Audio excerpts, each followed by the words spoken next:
Oscar De La Hoya is still not over his loss to Floyd Mayweather way back when. What up, Fight World? It's your boy Ego, and I'm back with some more boxing. Make sure you smash the like button. Also, subscribe to my channel for the latest and greatest in boxing. If you want to become part of the gang, notification gang, please hit the bell icon. Shout out to the super chats, channel donations, the Venmo donations, the Cash App, and the Patreon family. We working. Now head over to Patreon right now. There's an affiliate section in the description box. Link is in the description. Head over to Patreon. I'm shifting some of the content to the Patreon side of things and also for YouTube channel members. So make sure you guys don't miss out. It does help the channel. Another great way to support the channel is to use the ESPN Plus link and cop the ESPN Plus bundle. I should have some information coming on ESPN Plus pay-per-view UFC 249, and I'll be announcing that shortly on the channel. And the ESPN Plus bundle, that includes ESPN Plus, Hulu, and Disney Plus. All three of those apps, one price, $12.99, and it does help the channel when you guys click on that link. Now, Oscar De La Hoya, he's still not over the loss to Floyd Mayweather. All these years later, both guys are retired, or at least Mayweather's semi-retired. He might come out of retirement. He hasn't taken any punishment, and he might come out of retirement this year. But he did an interview with CBS Sports on a podcast, and this is what De La Hoya said. And this is a follow-up to a video I made where Leonard Ellerbe got into it with De La Hoya's brother, Hoya De La Hoya. This is what De La Hoya said on that podcast. Well, that's the beauty of Mayweather, is that he knows how to adjust. And you know, there was nothing that I could do to adjust my game plan because A, I had 2 rotator cuff tears on both shoulders and I was a little over the hill. You know, I mean, I felt great. I was in the fight, but once that 7th, 8th, 9th, 10th round kicked in, your body just breaks down, and that's exactly what happened. But Mayweather executed, and he did a brilliant game plan, and he beat me. Right? He also says, well, I mean, we took boxing to another level. You know, we stepped it up, obviously, with the 24/7 series. We were actually the creators of the series. You know, Mayweather was great. He was like the villain. You know, in order to create mega fights, you need the hero and the villain, and Mayweather was the perfect character. And you know, he was great that night. He obviously brought his A game. I was on the downhill of my career, but he put forth a great performance and he beat me. End quote. Now, it still sounds like sour grapes despite him saying he beat me. So it's funny that, first of all, to recap, check the old video I did yesterday. It's not old, but check the video I just did with Leonard Ellerbe, Mayweather Promotions CEO, where he was rebuttaling De La Hoya's brother. And in that video, I'm saying what I'm going to be saying in this video. Mayweather beat De La Hoya. You know, De La Hoya, he literally just said what I told you in that video before he did this interview. De La Hoya started off well. He was doing good. You know, he landed some stuff and he gassed out. He faded and he didn't really make prime adjustments in the second half, which is what he's crediting Floyd for. But in crediting Floyd, he's also, it's almost like a double negative. It's almost like when someone says, hey, you know, that's some cool ass shoes, but you still hella ugly. You see what I'm saying? Like, hey, them Jordans is fly, but you still hella ugly. It's like a backhanded compliment. That's what De La Hoya is doing. He's saying he beat me, but he's also making excuses saying his rotator cuff was torn in both shoulders. He's saying that I was on the downslide of my career. I was downhill. Then why did you take the fight? And why is there this notion from De La Hoya fans that Mayweather dodged a rematch? If you're now saying, see, this is the problem with old media. This is why they'll never win, because they're not consistent. There's a lot of De La Hoya fans and people who said Floyd Mayweather, you know, he'd rather retire and all this stuff because he didn't want to rematch De La Hoya. But then now you have De La Hoya coming out of his own mouth, and now he's claiming that he had injuries on, you know, both of his arms. But then he's also saying he fatigued, and he's also saying he was downhill. He was on the downslide of his career. Yet and still, even though Manny Pacquiao, yes, it's up to my promoter. It's my fight with Oscar.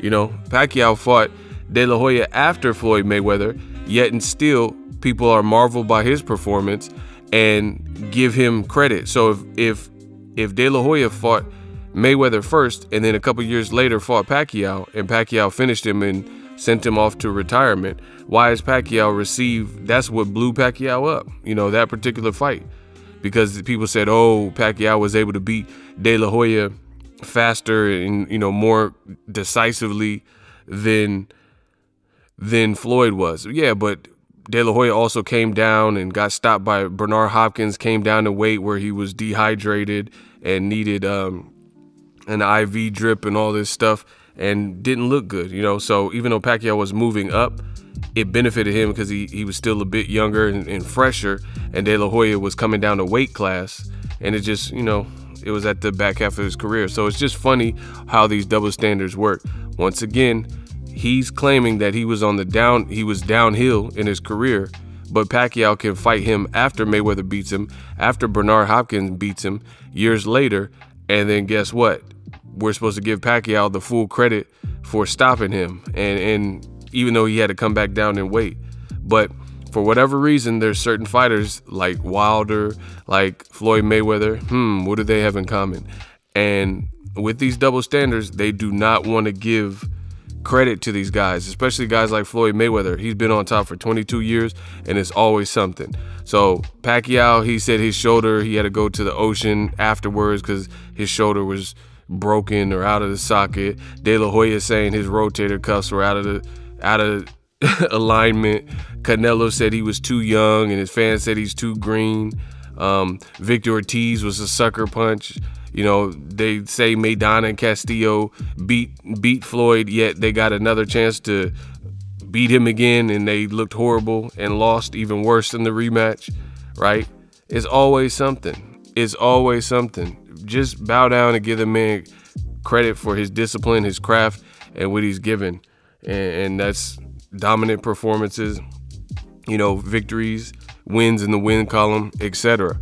It's marvelous how this works, and it's crazy that people like De La Hoya all these years later, they just refuse to give him any type of credit. You know, you could, oh, he beat me. And it's funny, like I said in my other video, De La Hoya's brother is saying that his brother won. He's saying Oscar won. But De La Hoya himself ain't even saying that. Oh, media, man, they just all over the place. It's looking real bad, and it's looking real horrible.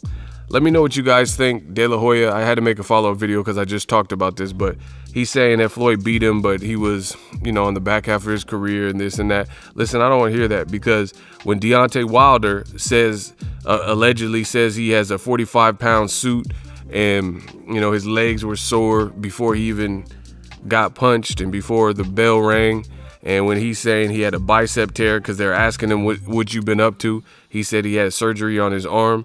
People said Wilder, you know, a black fighter, is making nothing but excuses.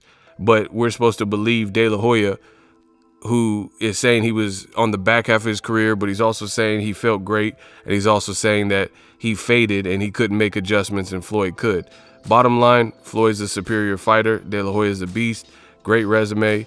It just wasn't his night. And if you really want to go deeper than that, which I can because I know my boxing, I forget exactly what fight it was after, but there was a fight where Floyd called out several people, including Sugar Shane Mosley and Oscar De La Hoya. And I think he even called out Costa Tszyu. Oh, I know he called out Costa Tszyu, but I think the same interview, it might have been where he called out Prince Nassim. He said, you know, I just want to fight the best.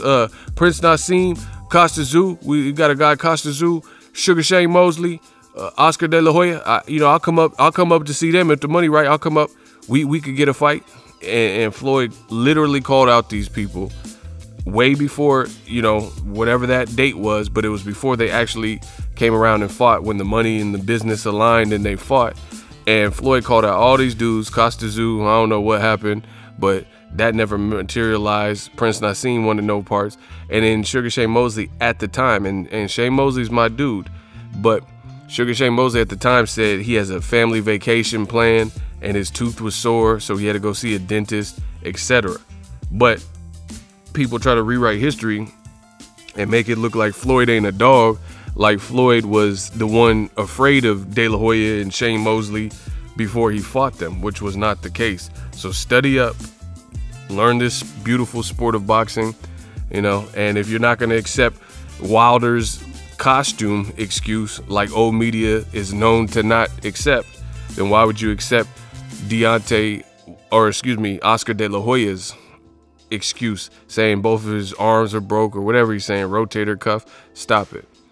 Let me know what you guys think. Drop your thoughts in the comment section. Holla at them links in the description box. If you love what I'm doing, smash the like button. As always, hate, comment, and subscribe. Till next video is Ego signing off. So if you enjoyed this video and want more content like this on the channel, you can show your appreciation by going to the PayPal donate button or the YouTube support button, and you can donate any amount that you feel is equivalent to the value of this video. Much more to come. Thank you guys for your support. Boxing Ego, the future of boxing.